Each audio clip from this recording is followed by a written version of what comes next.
परम पूज्य संत जन, समादरणीय सत्संग स्नेही सज्जन वृंद, समादरणीय माताओं एवं बहनों,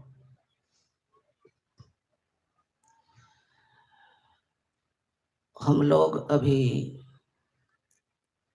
भगवान वेद का विचार श्रवण कर रहे थे। परमाराध्य श्री सद्गुरु महाराज जी द्वारा रचित सबसे महान ग्रंथ, जिन्हें गुरुदेव कहा करते थे, मेरे शरीर नहीं रहने के बाद यही सत्संग योग मेरा प्रतिनिधित्व करेगा। परमाराध्य श्री सद्गुरु महाराज जी का प्रतिनिधि रूप ग्रंथ सत्संग योग के प्रथम भाग से प्रथम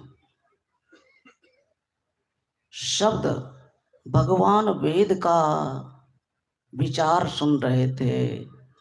ओम युञ्जानः प्रथमं मनस्तत्वाय सविता धियम् अग्निर्ज्योतिर्निचाय्य पृथिव्या अध्यावरत्। भगवान वेद कहते हैं, हे मनुष्यों, मनुष्यों शब्द से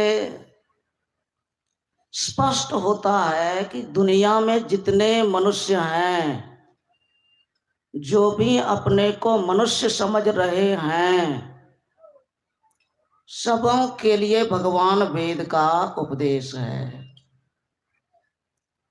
जगत प्रसव करता ईश्वर के तत्व ज्ञान के लिए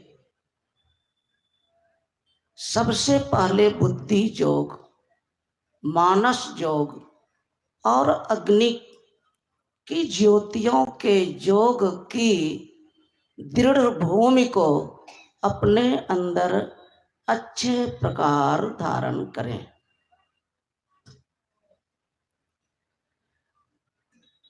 भगवान वेद कहते हैं कि प्रभु के तत्व ज्ञान के लिए, मतलब प्रभु को तत्व रूप से पहचानने के लिए, जगत प्रसव करता ईश्वर को महसूस करके जानने के लिए, अनुभव करके पहचानने के लिए, प्रत्यक्ष दर्शन करने के लिए, उनका अपरोक्ष ज्ञान प्राप्त करने के लिए। कोई कहेंगे प्रभु को जानने की क्या जरूरत है, बेकार, अपना कमाओ खाओ खो, बढ़िया से बढ़िया जी लो। कोई ऐसे भी हैं सोचने समझने वाले। संत भगवंत जब बहुत आवश्यक होता है, सामान्य में नहीं, साधारण बात में नहीं, छोटे मोटे बात में नहीं, छोटी मोटी बात में नहीं, जब जिंदगी के लिए बहुत बहुत परम उपयोगी बात होती है, जिस विचार के अभाव में जीवन अपार संकट में घिर जाए, तब महापुरुष संत भगवंत उस महान अपार दुख दर्द से बचाने के लिए कुछ अपना विचार व्यक्त करते हैं। कहेंगे हम लोगों को दुख नहीं, हम लोग एकदम आराम से हैं, क्या दिक्कत है? वेदांत के ऋषि कहते हैं ये जो संसार के सुख को बहुत बहुत समझ रहे हैं कि एकदम अब क्या चाहिए, ठीक है। भगवान श्री कृष्ण जी ने कहा परिवर्तन ही संसार का नियम है, सावधान। ये जिंदगी पर हम आप भरोसा न करें, क्योंकि यह बदलने वाला जीवन है, भगवान श्री कृष्ण जी ने कहा। और देख ही रहे, महसूस भी कर रहे हैं, क्या ऐसा ही शरीर हम आपका था? कहेंगे नहीं नहीं, जब जन्म लिए थे बिल्कुल 2-2.5 किलो का था, 3 किलो का था। वो कहां चला गया? अब बदल गया। वो कहां चला गया? आपकी नजर के सामने 2-2.5-3 किलो का हमारा आपका शरीर था, वो देखते देखते कहां चला गया? अच्छा, पता नहीं चला कि कहां चला गया।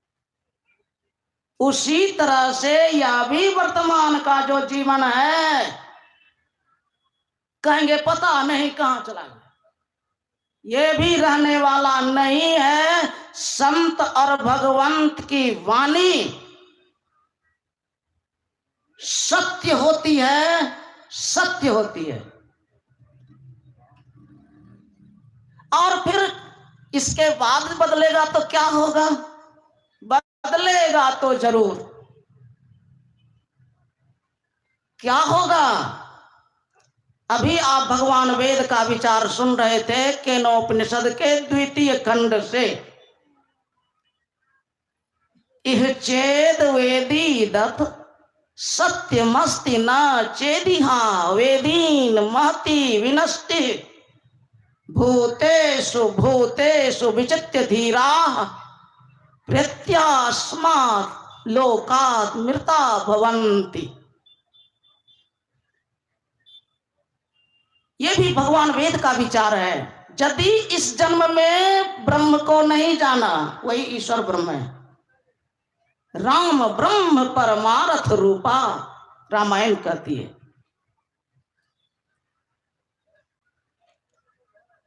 इस जन्म में यदि ब्रह्म को नहीं जाना, कैसे? महसूस करके, अनुभव करके, तो बड़ी भारी आने वाला जो जीवन होगा, हानि वाला, बड़ी भारी हानि। हानि किसी को पसंद है?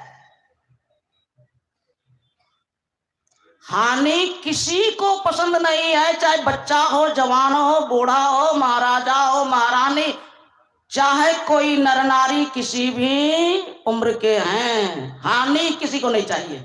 क्या चाहिए? लाभ चाहिए, इनकम चाहिए, इनकम, प्रॉफिट चाहिए।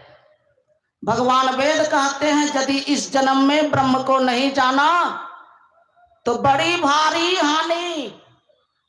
वो भारी हानि क्या है?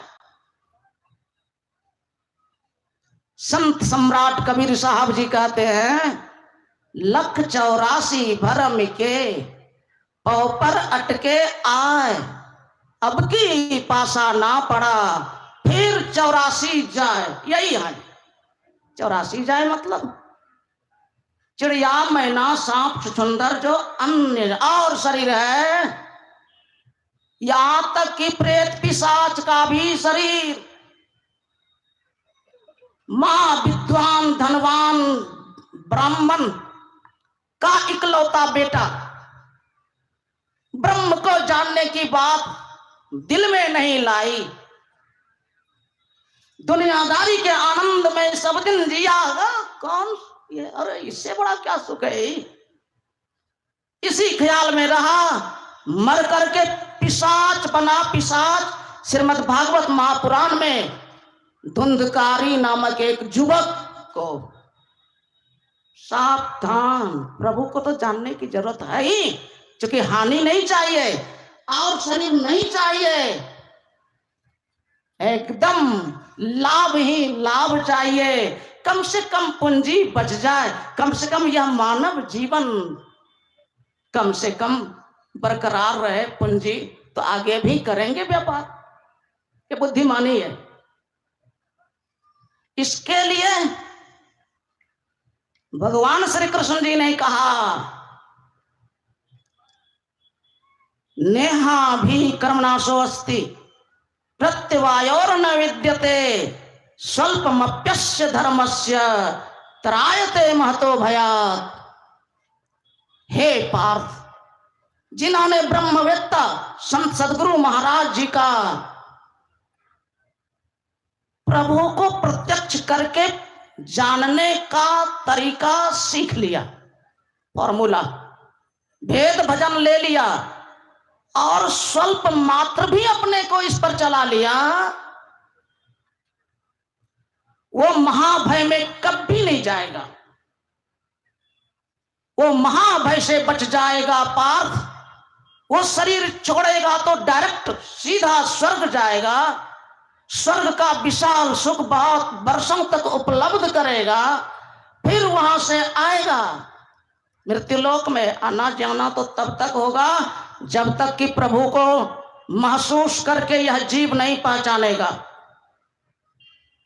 आना जाना तो तब तक होगा, लेकिन जाने आने के क्रम में पूंजी बरकरार रहेगी। आप बुद्धिमान कहला करके जाएंगे, बुद्धिमान ही बने रहेंगे।